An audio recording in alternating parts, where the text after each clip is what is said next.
I think the technology sector is here to move the accounting profession forward, but I think there are a lot of challenges in education and supporting that mission. Are people taking advantage of technology winning? And what would that mean? And we wanted to be able to quantify that in some ways. The biggest takeaway was those who are on the technology mature side of this continuum reported 39% higher revenue per employee than the average. Our goal here is to help them move from one bucket to the next as they try to advance themselves, up this technology continuum. Accounting technology, it's either driving the accounting profession forward or it's holding them back. There's so many conversations going on with what can the vendors do to better serve accountants. I've got Joel Hughes here. You've got all the answers, Joel. Is accounting being held back by the technology sector? What do you think? I think the technology sector is here to move the accounting profession forward, but I think there are a lot of challenges in education and supporting that mission. Plenty of particularly small firms don't understand technology, don't understand how to take advantage of it in particular, and that's what we're here for. Yeah. You're talking to accounting firms all the time there at RightWorks, serving them in so many ways. What kind of shape do you feel the accounting profession is in right now, generally? I think there's a lot of opportunity. I think certainly the challenges we've seen around staffing, of course, right, and minting new CPAs out of college and the demands with more and more compliance and regulation, I think those are all challenges, but the flip side is there are tremendous opportunities there. So I think it's really how do we allow firms to grow and flourish with technology and moving forward with modern business models to take advantage of the opportunity without being sort of overrun by the challenges of the day-to-day. Well, we've deliberately brought you on because you've done a tremendous piece of research around accounting firm technology. Just give us a bit of the background behind this survey that you've done. And really our goal was really getting after this discussion we're having right here, Rod, right? Which is, what's happening? What are the attitudes and the trends with firms' adoption of technology? How do they think about technology? Is it a plus? Is it a minus? And who's really winning there, right? Are people taking advantage of technology winning? And what would that mean? And we wanted to be able to quantify that in some ways. So we put together this survey, which we'll talk a lot more about to try to get after the details behind that core question. What's your goal in producing a piece of research like this? Because if I have my cynical hat on, nothing really ever changes. Accountants will change if it's mandated by law or tax regulation, but in many ways, they just go on their merry way doing what they've been doing for hundreds of years. I agree with that. I think also, however, I would say that accountants are particularly focused on, if something works for someone else that's like them, they're willing to try that, right? So I'd say generally speaking, sort of averse to change like we all are, but maybe even more than the average bear.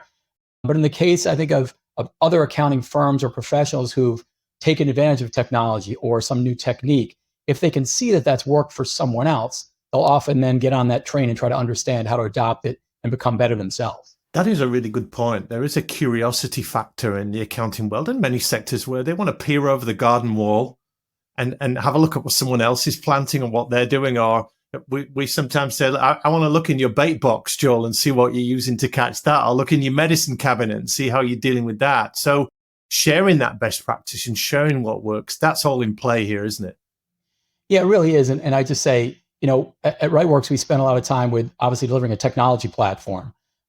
But along with that is what we call RightWorks Academy, which is all education, thought leadership, right, in a peer community where people can learn those things. What bait is working for other firms, right? So even though the same conversations feel like they've been underway for a long time in terms of, talent shortage and overwork and busy season, I think that there are firms who are moving forward with modern business models and adopting technology who are winning more than others. And we're hoping to, spread the news there about what's working and sort of how to take advantage of that yourself.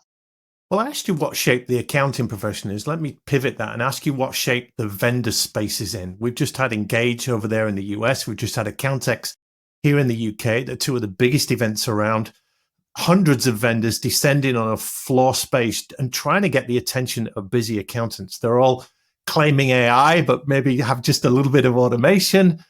Accountants don't buy tech particularly well, so it's difficult getting messages through. So summarize for us what kind of shape you feel the tech vendor space is in for accountants.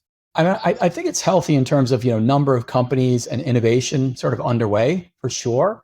I think that can become, the flip side of that is, more vendors, more choice, more confusion, right, for potential buyers, right? So it's really there's always this, pendulum in technology. And I would say that in general, and I'd say in the accounting profession as well, we're seeing a drive toward, hey, can we have fewer vendors and get sort of more from them so I don't have to manage as many vendors? And looking for, what's that balance between getting pitched, by people for technology's sake, who don't understand my real problems, and having a vendor who understands and is able to sort of support and educate me on the right use of their technology. So I think it can be confusing if you go to walk the floor, right, at one of these conferences. I mean, there's just, it makes your head spin, right? And I'm a vendor guy, right? So I can walk through. We were shocked, I would say, at Engage, the number of outsourcing firms. The biggest takeaway I had from that show's evolution over the last couple of years, I would say, 30% of the booths were for outsourcing, which we obviously know is a big trend, but it sort of shows up, in the vendor community. Well, I can take you back to Accountex. We ran some live roundtables there a couple of weeks ago. We had 11,000 accountants there over a 2-day event. We've 14,000 visits from those 11,000 accountants. And so over 300 exhibitors, vendors there, 30 of them or more. So 10% were outsourcers, BPOs. So it's a crazy space. And who knows what's going to happen there. But let's focus on this white paper that you produced, Joel. It's the 2024 Accounting Firm Technology Survey. We'll put a link to it in our show notes here. And you've subtitled it, Accounting Firms Speak, the Positive Impact and Expansive Opportunities that Come with Cloud-Based, Connected and Collaborative Technologies. It all sounds very grand. Tell us a little bit about who you asked and who you got involved in this. Well, first, let's say it is grand, but let's dig in. We wanted to get after the attitudes around the impact of technology and adoption, right, in the profession. And so we fielded this study among almost 500 decision makers and influencers who are inside accounting, tax, and bookkeeping firms in the US. And really, to your point, we went after what are firms doing around cloud-based infrastructures, connected and collaborative technologies, both for running their own firms, but also their client relationships, which we think is a big component of how technology can be used. Well, let's pull up a little bit. Give us a 30,000 feet, a main high-level key takeaway that your research uncovered. Yeah, I'd say that the biggest thing we saw was firms believe technology, they're generally technology optimists. So they believe technology will help. And yet, adoption is relatively slow, right? So it's sort of like a bit of a dichotomy there. I think that, more than half of the firms identified themselves as slow adopters, which seems like a lot, right? The biggest takeaway was those who are on the technology mature side of this continuum reported 39% higher revenue per employee than the average. So really, we do believe, right, the hypothesis, which is those firms adopting and using technology correctly or well can drive higher revenue per and have better businesses. How good are accounting firms at self-diagnosis? Because your survey introduces this technology maturity continuum that accounting firms rate themselves on. So tell us a bit more about that and how good they are at rating themselves. Well, I don't know if I have the answer of how good they are at rating themselves. Good question. I think we'll find that out more over time. Well, you said they were optimists, Joel. So optimists tend to overestimate how good they are in a particular area or how well things are going. Good point. I don't agree. I don't know if they overestimate their ability to adopt technology. But to your point, I think what we tried to do was, again, to try to be quantitative over time here. We'll be fielding this survey yearly, right, going forward, and really looking at the trends, which are probably the most important thing over time. But so we defined these 5 categories from sort of like, I'll say technology laggard up through sort of, most use of technology. We define them as, I've got them written down here: follower, initiator, contender, collaborator, and then leader. So, and within those, we have a survey that a firm can fill out. And you can come to our site, to your point, and look at this survey, but also fill this out to try to put yourself into that continuum. And they ask questions across technology adoption, certainly, but I would say also around business model, client interactions and relationships. So we're trying to capture, a set of both attitudes and actions that allow people to hopefully put themselves into a bucket and then our goal here is to help them move from one bucket to the next as they try to advance themselves, up this technology continuum. There's a very well-respected thought leader here in the UK, Brian Coventry, that runs a company called Cloud Capture and Symphony, and he talks about technology debt and the degree to which firms are struggling. He calls them pants on fire firms that are so reactive. And I'm just looking at your survey in detail here. You've got this lower category of followers. They're very reactive, disconnected solutions, still with paper and digital blending those, inconsistent processes, mostly compliance work reacting to client requests. That's very much the pants on fire, huge technological debt. Do you relate to that? Absolutely. And I think that, probably what's not considered as much, I think we generally think about that as, how are you running your firm? What are the tools your staff is using? Hey, you should be using practice management software. Hey, go to Engage and buy practice management software. I don't know. But I think that what's changed quite a bit in the last 5 to 10 years beyond that, which is how you run your firm, is your clients' expectations, right? Your clients' expectations of service, their use of technology. And so I think when we talk about sort of cloud-based, but then also this idea behind connected and collaborative technologies, I think those are becoming even more important for certainly the running of the firm as it relates to having remote workers and maybe connecting outsourcers securely, all that kind of stuff. But really your client expectations and client relationships are also now impacted by this technology. It's not just inside the four walls of the firm anymore.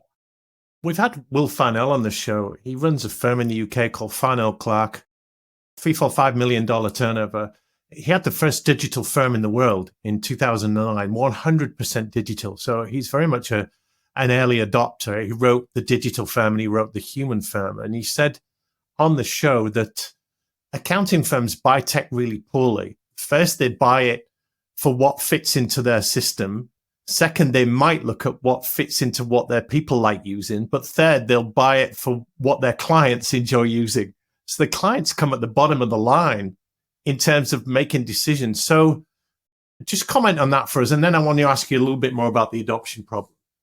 Sure. Well, I do think that I'm trying to think of, we got a few notes around some of the stats from there. I feel like the client piece, to your point, was, I know we saw, again, a bit of a paradox in the survey, which was that I believe about a third of the firms said that they're dramatically lacking in their client relationship technologies, and yet they ranked it as one of their top priorities, right? So I do think it's hard for them to get from, what do my clients want? I want to try to serve them better, but I'm really just sort of stuck on how to get there. So let's talk about the top concerns with technology and cloud adoption amongst accounting firms. You're starting to hint at some of these, but what came out from your research? Yeah, I think the big two really, lack of technology expertise and resources, which is pretty typical. Like, how do I have the people to take on new technology? And then budget. I mean, budget always shows up, of course. And I think when we look deeper into that, in general, the smaller firms in particular need education around, what can they do from an expertise and resourcing standpoint? How can they, take on this technology through vendor support or otherwise with consulting to make that happen? Whereas the larger firms, it seemed to be more of a challenge around really getting adoption across their staff, right? When you have a larger firm, you certainly have maybe a larger decision-making process to get to new technology adoption, but then really the training and sort of the adherence to utilization of new tools, right? Or new software deployed across a larger firm is challenging. So I think change management, as always, is a big challenge. I'm keen to know more about what's keeping accountants and firms from adopting tech that ultimately would be really beneficial. You've talked already about the impact of using tech well on the bottom line. So what are the obstacles here? The budget piece, I think, has taken a back seat now to the training, adoption, and support. And that change management component that I just mentioned, I think, across the universe, because there's so many, again, there's at the front end of this, there's the challenge on making a selection with so many options. It's like that's particularly for the smaller firm. Bigger firms have the capabilities generally to do that. And then they move into their, how do I drive usage and adoption within my staff? And I think both of those are areas that we believe education and training can be helpful in. but there's going to need to be, I think, a driver around, and that's why, the headline being here, if you adopt more technology and more technology mature, you can drive higher revenue per. I think that comes from both efficiency as well as better client relationships and the ability to cross-sell or upsell advisory services. So it's how do you take, what you have, make a decision to move forward, and then really get adoption of that. And that adoption, one foot in front of the next, to roll out a solution, get your staff to use it and the clients to embrace it is daunting. We did a series called 5 Questions for the Accounting World recently. We asked 110 people the same 5 questions, Joel. And what question number 4 on that was, what could the tech and software vendors do better to serve accountants? And this adoption thing came up in terms of the support and getting alongside them and even hiring accountants in your tech firm to speak the language of accountants so that they would start to use it a lot more. But I'm thinking one of the obstacles in adoption, it must speak to leadership, to culture. You talk about change management, having advocates and champions of a certain software and getting people to just maybe even try it, to embrace it. That's a part of the mix.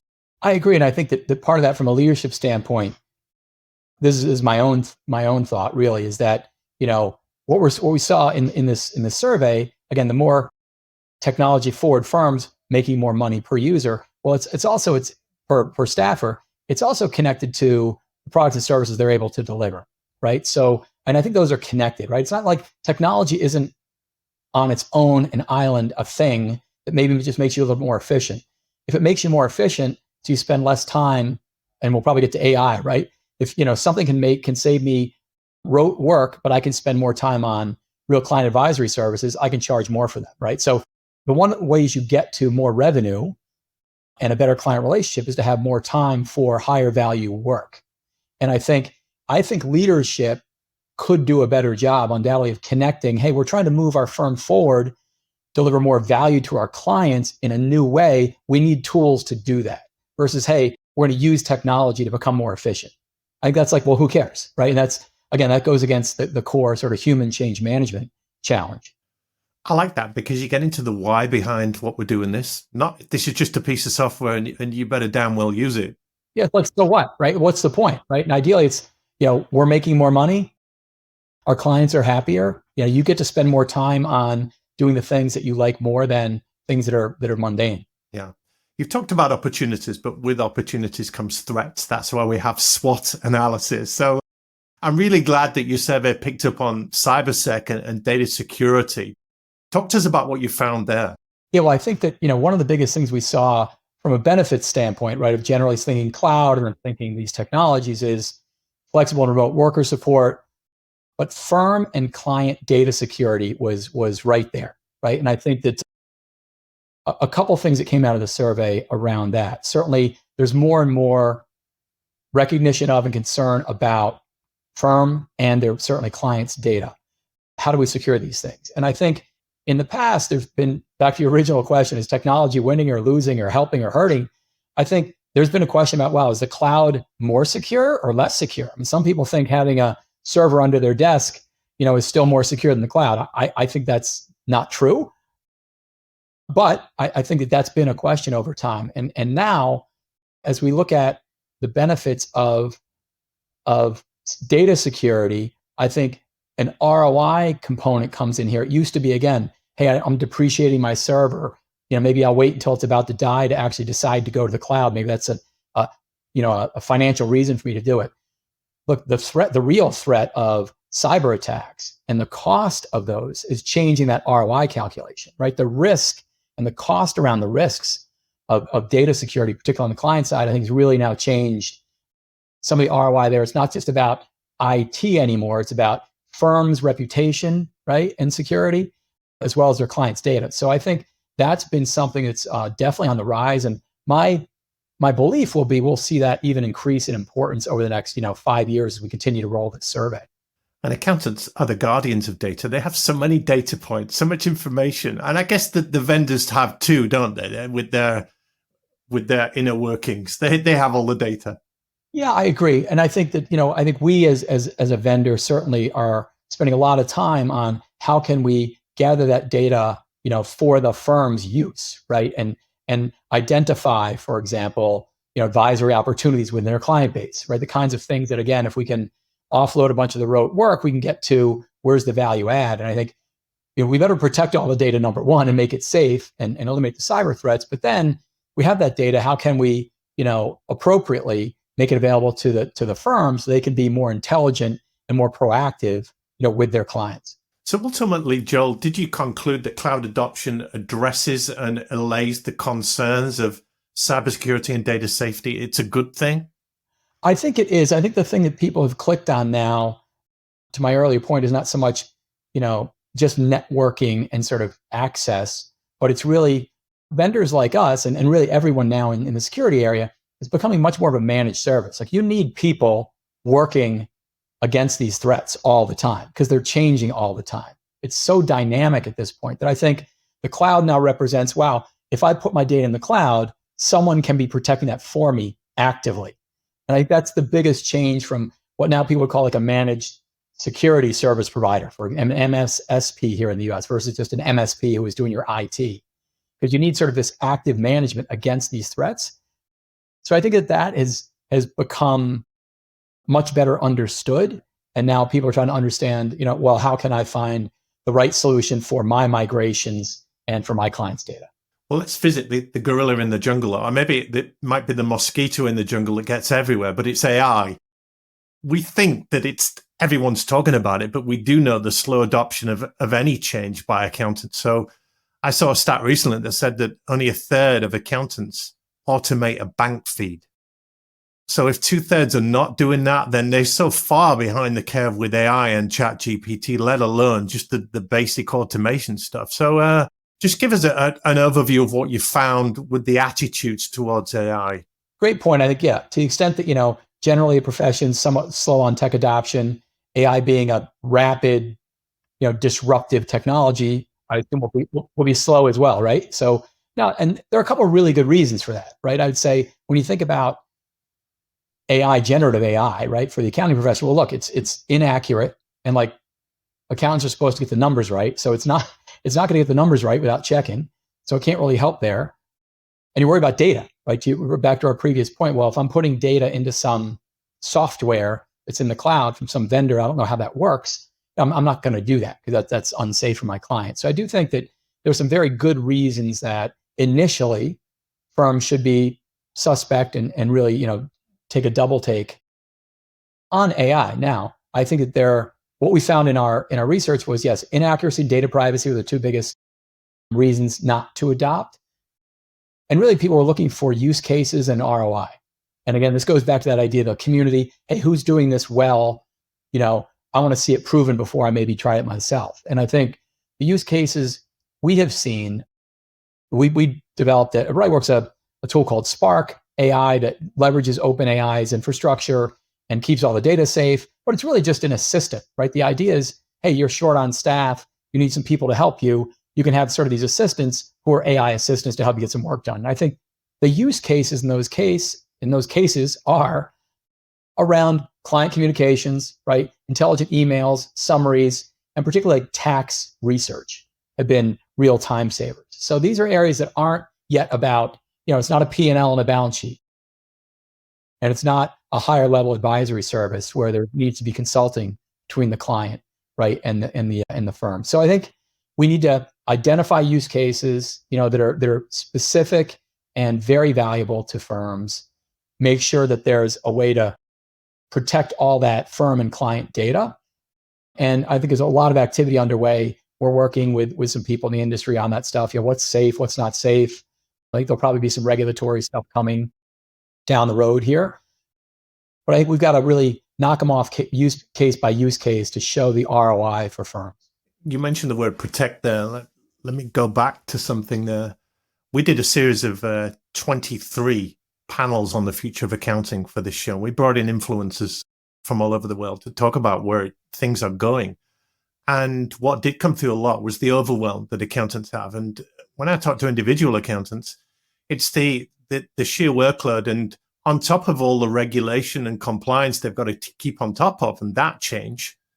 Now you wanting me to be a technology expert and write Python and become a prompt engineer and become an AI chat GPT expert. And Gone are the days where an accountant just needed to know how to turn a computer on and off. These days, they've got to know so much more about so many different softwares and apps and platforms and interfaces. Are we asking too much of these people? Well, that's a good question. I think that the way you laid that out, I would say yes. I think that ideally technology, and I'd say AI as a new technology, needs to be a tool that makes all those practitioners more productive, right? So again, to free up time, I do think time is the problem here, the challenge, right? Working against time, and certainly, requirements, regulations, compliance bar is raising. Fewer people potentially to do the work. I mean, it should be, as a technologist, of course, I'm a technology optimist, but technology needs to come to the rescue here, and AI needs to be part of that. So I think but also to your point that, bringing together influencers and talking about the future of the profession and so forth, which is always fun to do.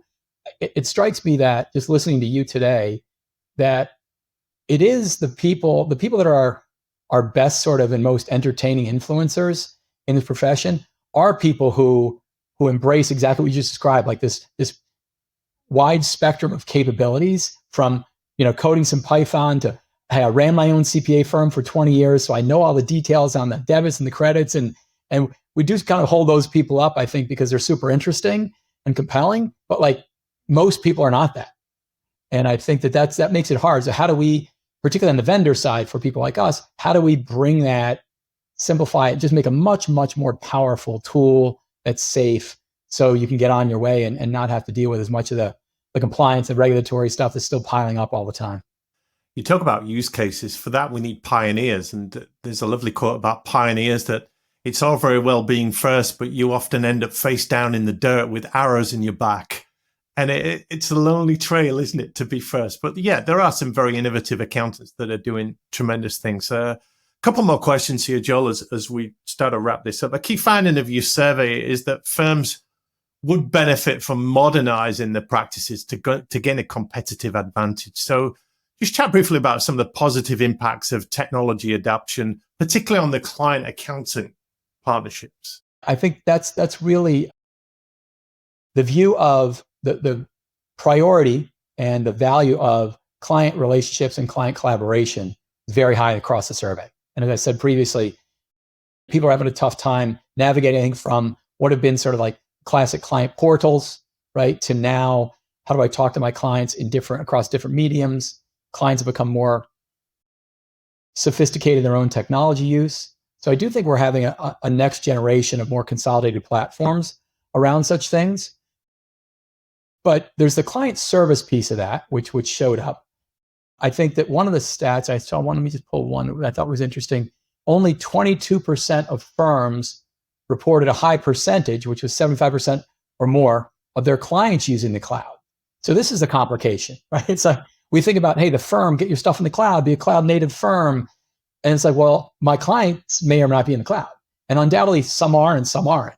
Right? So all of a sudden it's like, wait a minute, how can I adopt awesome, whatever, let's say cloud-based collaboration technology if I've got some of my clients who are not, right? So, and this I think begs, we have conversations for years now about, your ideal client profile, and you should fire some bad clients or that kind of stuff. So I think getting to your own technology stack, cloud enabling your firm to be more productive is great. And then really ideally over time, selecting clients who meet you on that cloud journey, right? Who they want to be served, let's say exclusively via the cloud, via the tool set that you have, because otherwise you have different processes for different clients, which makes you less efficient and more, harder to schedule work and so forth. So I think the good news here is, clients are getting more sophisticated as firms get more sophisticated.